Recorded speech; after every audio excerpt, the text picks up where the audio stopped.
Cette année a été très marquée par, bien sûr, la crise du Covid. Je crois qu'on doit tous remercier tous les acteurs salariés du monde HLM, mais aussi les associations de locataires qui sont mobilisés pour qu'il y ait une présence humaine dans toutes les résidences, dans tous les quartiers, à ce moment si compliqué du confinement, mais aussi pour sortir de ce confinement avec les problèmes sociaux considérables qu'il peut y avoir. Et c'est évidemment un enjeu très important pour notre avenir.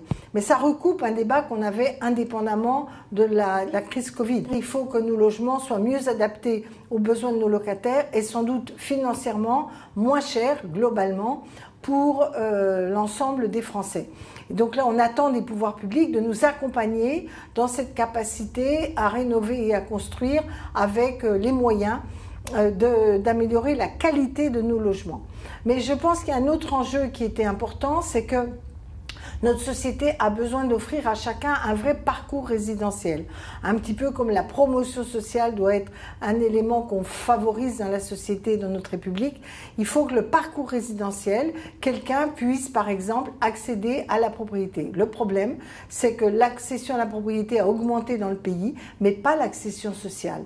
Il faut donc trouver des soutiens des pouvoirs publics, on les demande, mais aussi des nouvelles façons de faire.